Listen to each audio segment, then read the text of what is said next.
This is the chart of football's darkest iceberg. But before we begin the video, let me explain what this is about. An iceberg video concept is basically presenting some football incidents and theories. The tip of the iceberg being what everyone can see and understand, while the deeper layers are things beneath the surface, which you can't see. So obviously, the deeper we will go, the darker it will get. The iceberg chart was made by a Reddit user by the name of Steady and UFC7, but I still modified the iceberg or added some things when needed. With that being said, let's begin the video. The tip of the iceberg: FIFA corruption.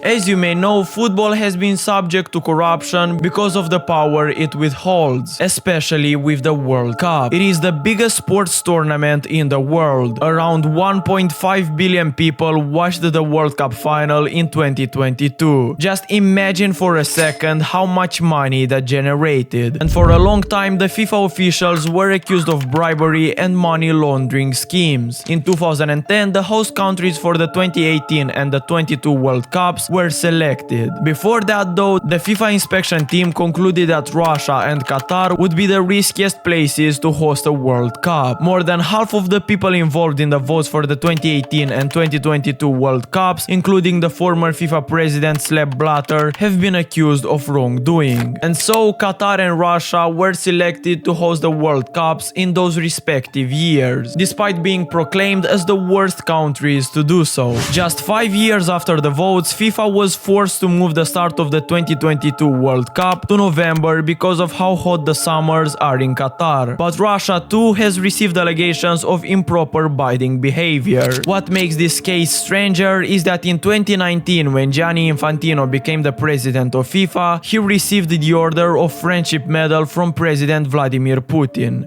who is the president of Russia. And as you might have expected, accounts of bribery were later revealed. For example, one voter in exchange for Qatari votes was offered a Picasso painting, one requested a British knighthood, and of course, large amounts of money were traded, with 14 FIFA officials being arrested in Zurich in May 2015 because of the Russia and Qatar votes. Among those, there are names such as Warner and Leoz, with Warner being banned from FIFA for life. Meanwhile, because of their greed, thousands of workers perished during the construction process in preparation for the World Cup in Qatar. This got dark very early on, but just as a heads up, this doesn't mean that the World Cups were rigged. It means that the host countries for those two tournaments bribed the FIFA members to vote for them, because hosting a World Cup is very, very, very profitable. And for any country, that would mean power. The Luis Suarez biting scandal. This one is a well-known story, and it all started in 2010 when Ajax met PSV, and when the players had a dispute with the referees, Suarez decided to bite Othman Bakal on the shoulder. He received a 7-match ban for biting the player, but that was not the only incident. Then, in April 2013, he has beaten Branislav Ivanovic, and again, it was for no apparent reason. He still apologized for his behavior, but he received a 10-match ban, and even that didn't stop him. Because in June 2014, another Suarez biting incident happened, this time against Chiellini. Suarez was in the opponent's box when he randomly decided to bite Chiellini. This time the ban was harsh though. He received a 4-month ban from all football activity, meaning no playing, no training, nothing related to football for 4 months. Despite this, Barcelona signed him, and the rest, as they say, is history. Ericsson 2021.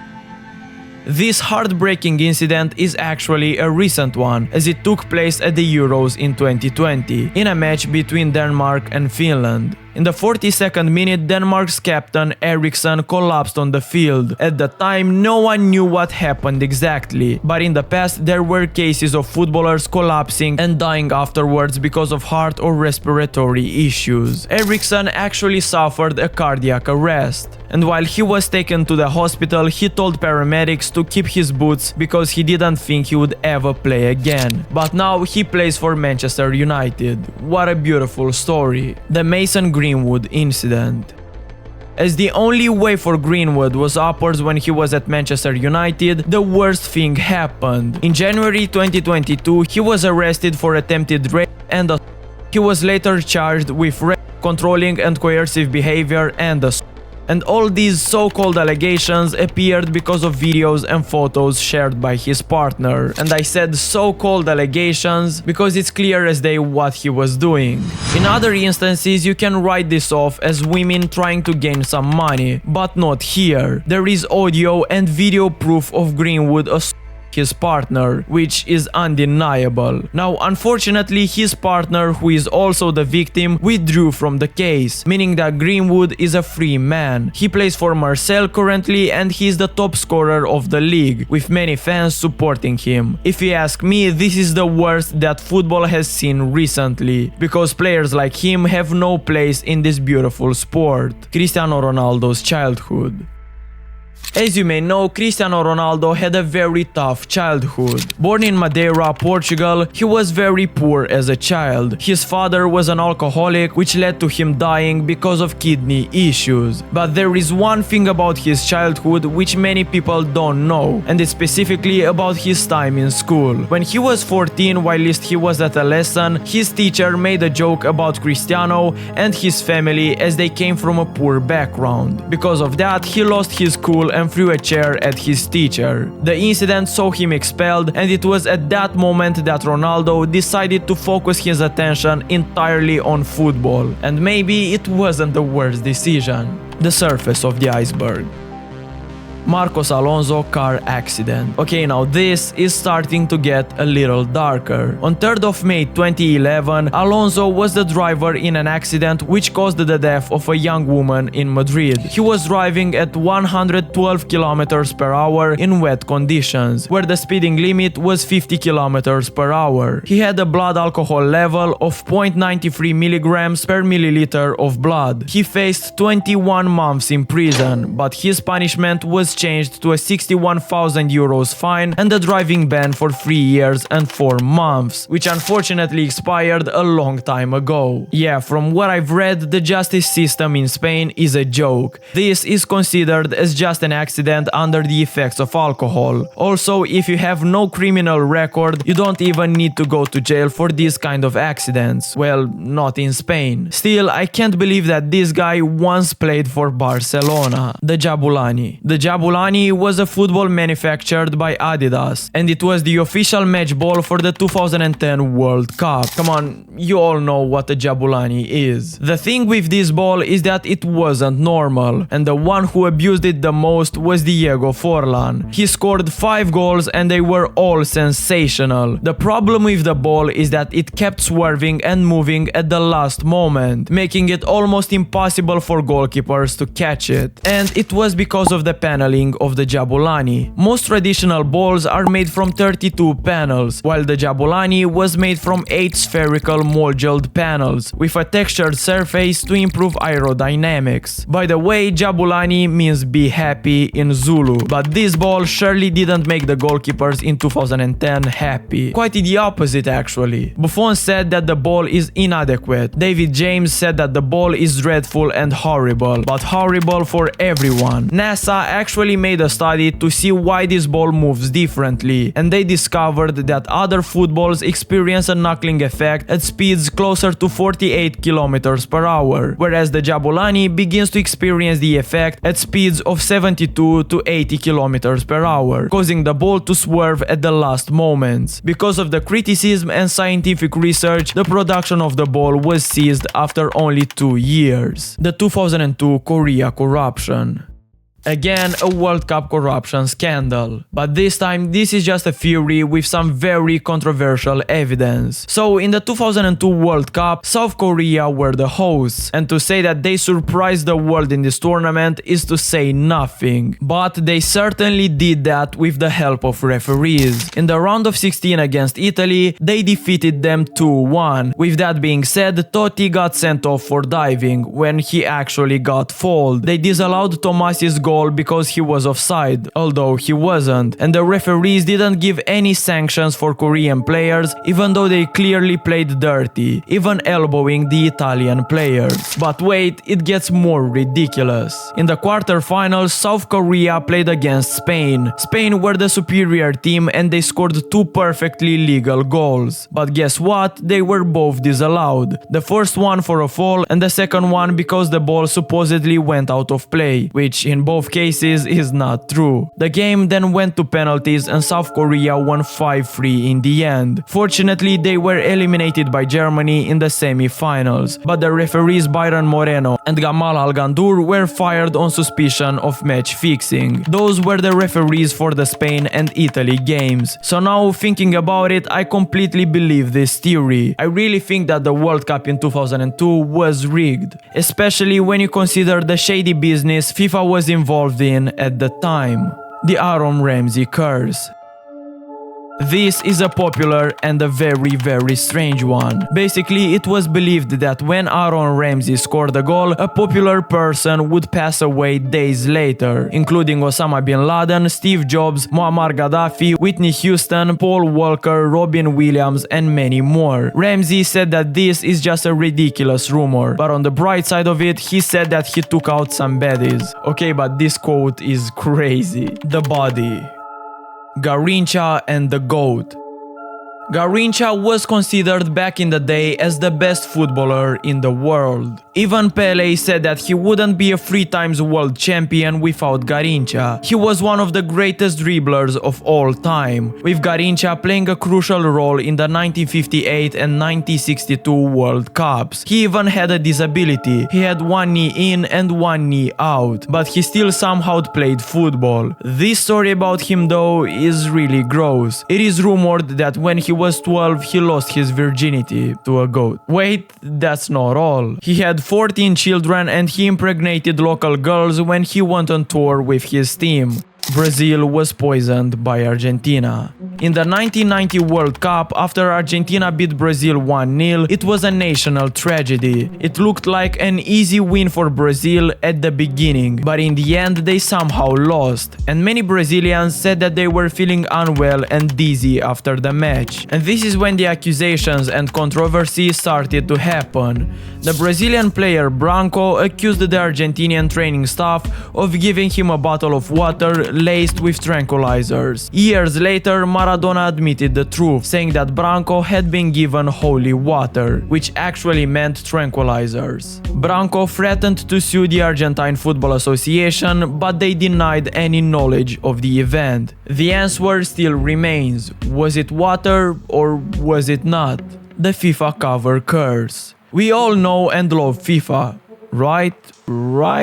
Well, players that feature on the FIFA covers surely don't, and it's because of this curse. In 2017, Marco Reus was the star on the FIFA cover after an amazing season, and the curse is that whoever features on the cover since FIFA 17 has a bad season or bad things happen to him. After Reus appeared on the cover, he suffered a horrible injury which kept him sidelined for 150 plus days. In FIFA 18, after Ronaldo appeared on the cover, he left Real Madrid, and since then he never won the UCL again. In FIFA 2019, Neymar appeared on the cover and he was also injured for 150 plus days. The same thing happened with Hazard after he appeared on the FIFA 20 cover. Mbappe also appeared on the FIFA 21 cover, and after that he suffered a very bad injury, but he wasn't sidelined for as much as the others. Now this curse seems like it died out, since no star on the FIFA covered suffered as the rest did. So yeah, I don't believe this one. Neymar injures himself on purpose. This is a very popular theory, especially because it's funny when you think about it. Basically, Neymar gets injured every time his sister's birthday rolls around. Rafaela's birthday is on 11th of March and Neymar has been either injured or suspended for games surrounding that date since 2014. Fans were quick to speculate that he does this on purpose so he would never miss her birthday. And what made this theory popular is that Neymar is very close to his family, posting every time he is with his sister.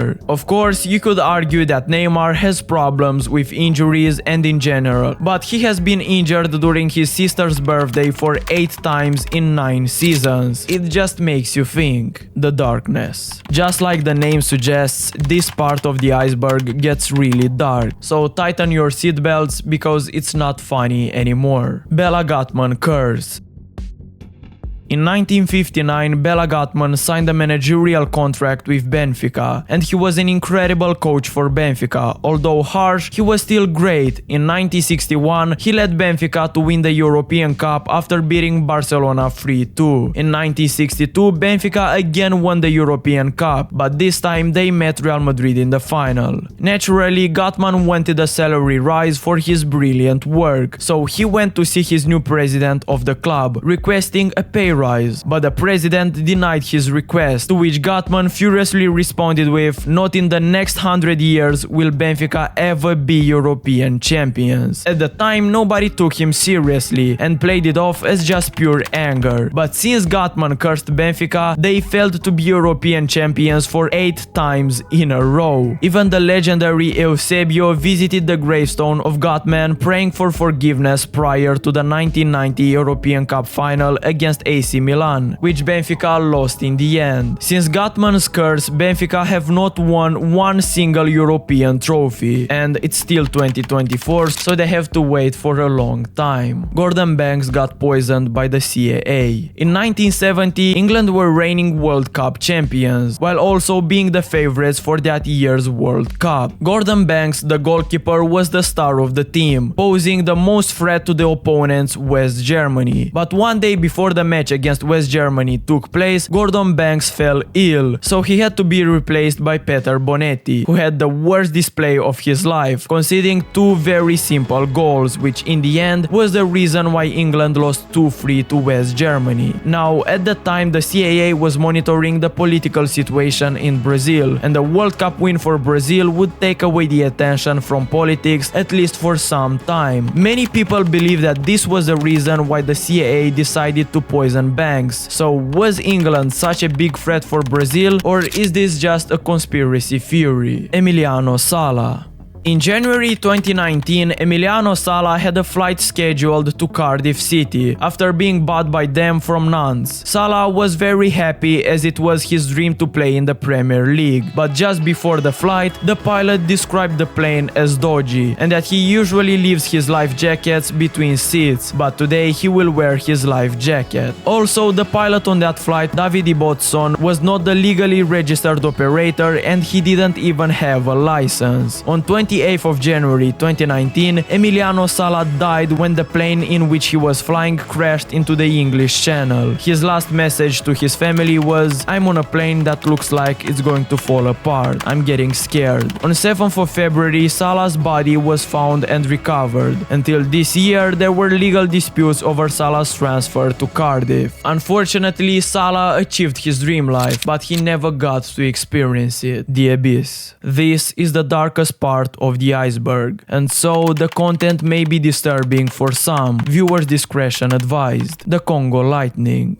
In October 1998, a bolt of lightning killed an entire team of 11 players from the Democratic Republic of Congo, while the opposing team was completely unharmed. Some people speculate that the team was cursed and that's why they were hit by lightning. The game was a 1-1 draw when the lightning struck the visiting team. Phil O'Donnell. In December in 2007, Phil O'Donnell, who was 35 and a Motherwell player, collapsed during a game against Dundee United, just as he was about to be substituted. He was treated by doctors for about 5 minutes on the pitch before being taken to the general hospital. However, he was pronounced dead hours later. A post-mortem examination was carried in January 2008, and it was revealed that O'Donnell died because of a left ventricular failure. What makes this disturbing, at least for me, is the players trying to cheer him up and pick him up, without knowing that O'Donnell was fighting for his life in those moments. Andres Escobar.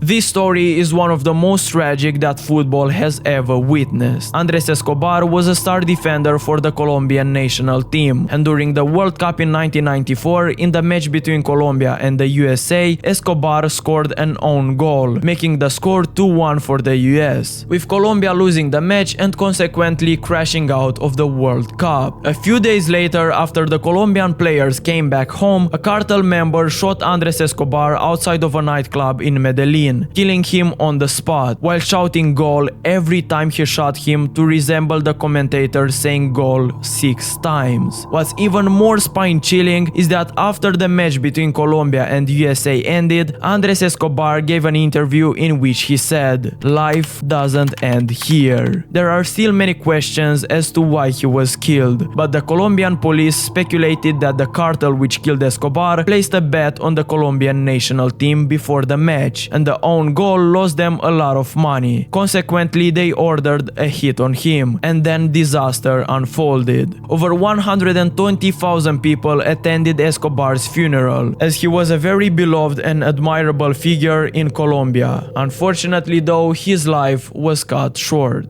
The Lima Stadium disaster.